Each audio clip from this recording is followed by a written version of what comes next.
अस्सलाम वालेकुम क्लास। मेरा नाम डॉक्टर लाइबा है और आज जो मैं आपको सॉल्व करवाने जा रही हूँ वो एनईडी के राउंड 1 में आने वाले एमसीक्यूज़ हैं। ठीक है, इन एमसीक्यूज़ को सॉल्व करवाने का मकसद ये है कि maybe there is a possibility कि ये जो एमसीक्यूज़ हैं ये आपके राउंड 2 में इसमें से कुछ ना कुछ आ जाए।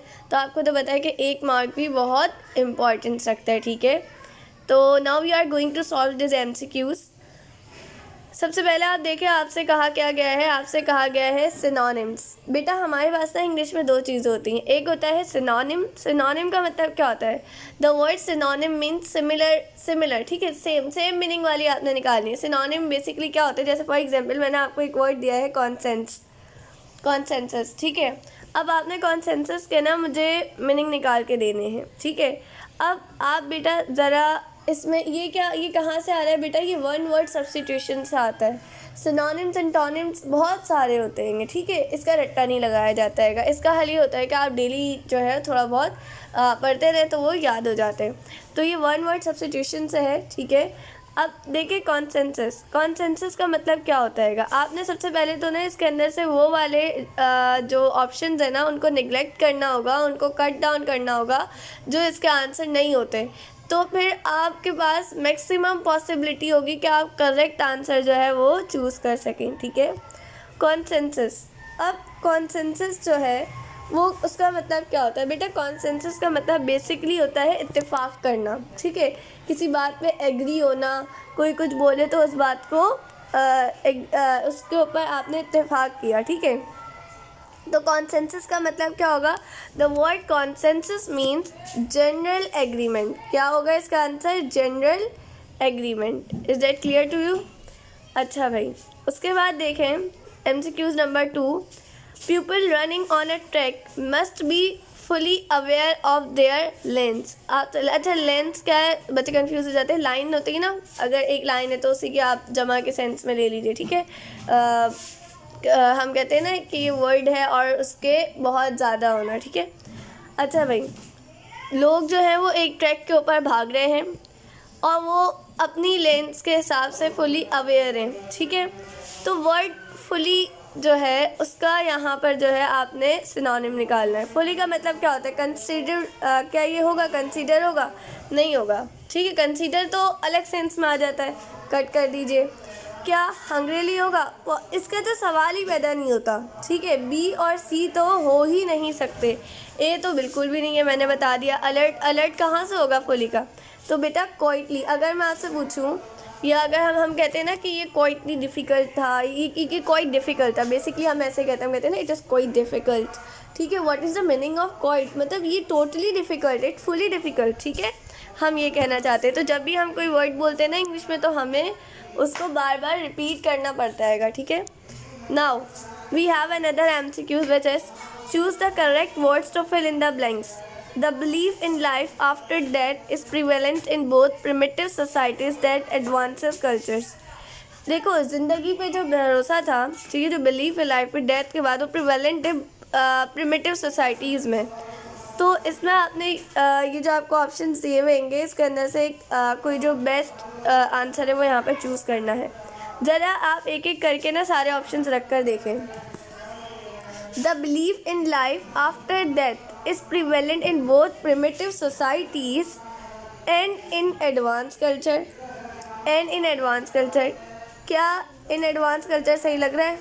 ठीक है, अब देखो यहाँ पर इन आ गया है ना, और इन बोथ के साथ आ रहे हैं तो बेटा इन दोबारा नहीं आ सकता, ये एक तरीका होता है। ठीक है, the belief in life after death is prevalent in both primitive societies and advance cultures sounds better.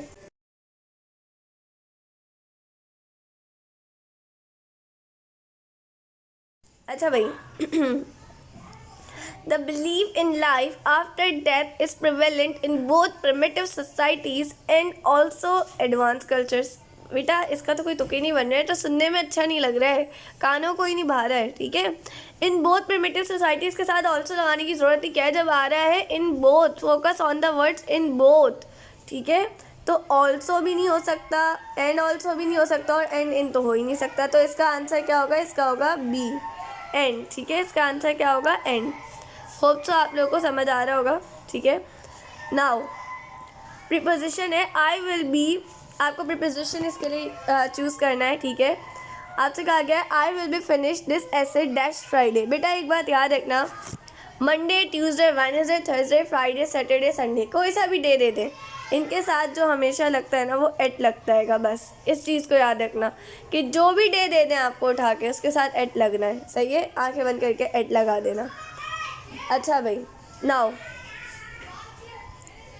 अच्छा भाई, उसके बाद देखें find error in a sentence. आपसे कहा जा रहा है कि एरर तलाश करने सेंटेंस में। आपसे कहा गया है ही हैज़ बीन वर्किंग, ठीक है, यहाँ तक तो समझ आ रहा है।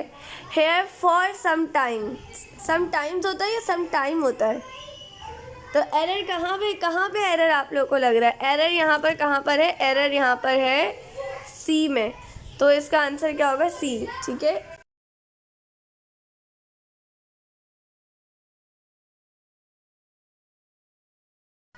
She catched all the Pokemons, therefore she was happy. उसने तमाम पॉकमॉन्स को पकड़ लिया, therefore she was happy. बेटा आपको यहाँ पे कहाँ मिस्टेक लग रही है? क्या इसमें कोई एरर नहीं है? एरर है कहाँ पर? इसमें एरर है यहाँ वर्ब में। अच्छा भाई, now we have another MCQs। अब देखो यहाँ आ रहा है इंटोनिम। मैंने बताया कि ना इंग्लिश में दो वर्ड्स होते हैं, एक होता है सिनोनिम, एक होता है इंटोनिम। मैं ड्यू टू थोड़ा सा थ्रोट इन्फेक्शन की वजह से मेरी आवाज़ में थोड़े से अप डाउन्स आ रहेंगे, ठीक है।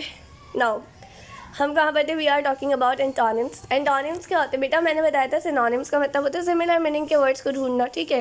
एंटोनिम्स मतलब अपोजिट, ठीक है। Like we have occupied. Occupied का मतलब क्या होता है? अगर मैं बोलूँ कि बेटा ये जगह जो है ये ऑक्यूपाई हो गई है, कब ले ली गई है, ठीक है। यहाँ पर देखो एम्प्लॉयड का मतलब क्या होता है कि किसी की जगह ले ली ना। किसी से मुराद ये नहीं है कि किसी की जगह छीन ली, मतलब एम्प्लॉयड का मतलब है कि कोई सीट थी खाली, वहाँ आपने जॉब कर ली, वो आपको जगह मिल गई, एम्प्लॉय हो गया वहाँ, तो वो जगह ऑक्यूपाइड हो गई, ठीक है। अगर कोई काम कर दो तो भी उसका मतलब यही होगा कि जगह क्या कहते हैं ऑक्यूपाइड है। फ्री इसका आंसर हो सकता है। क्यों? फ्री का मतलब क्या है कि वो जगह ऑक्यूपाइड नहीं है, यानी वो जो भी चीज़ है वो ऑक्यूपाइड नहीं है, ठीक है। तो इसका आंसर क्या होगा? इसका होगा C. Choose a opposite word. आपको इसके लिए अपोजिट वर्ड यूज़ करना है, यानी इंटोनिम। सेवेंट का मतलब क्या होता है? सेवेंट का मतलब होता है स्कॉलर, ठीक है। तो बी तो इसका आंसर हो ही नहीं सकता। इसका आंसर होगा एमेच्योर। क्या होगा? एमेच्योर, सी। इसका आंसर क्या होगा? एमेच्योर, ठीक है। अच्छा भाई, क्योंकि आपको बताएगा ए भी नहीं हो सकता, ए का मतलब तो पुअर है, और बी तो इसका सिनोनिम है, तो ये भी नहीं हो सकता, और मैंगनिंग भी नहीं हो सकता।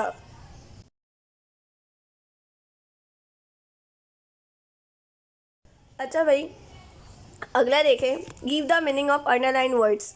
आई secretly see my father these day he is busy text consultant. इसका आपको अंडरलाइन वर्ड जो है उसकी आपको मीनिंग देनी। मीनिंग का मतलब क्या आ गया, यानी आपको उसका मतलब देना है, यानी कि सिनोनिम, एक सेंस में सिनोनिम लेने। सेक्रेसली यानी कि हार्डली, ठीक है, मुश्किल से।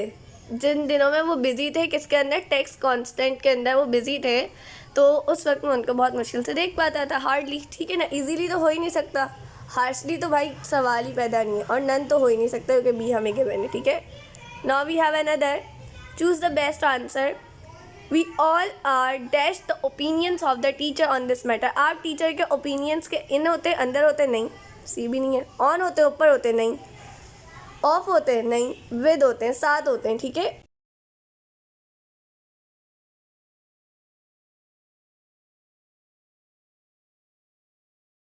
अच्छा भाई, अगला देखिए, choose one word to fit the meaning in the following sentences. आपसे कह रहे हैं the teacher asked him to dash his mistakes. Teacher ने उसे कहा कि अपनी मिस्टेक को क्या करो भाई, कबूलो ना।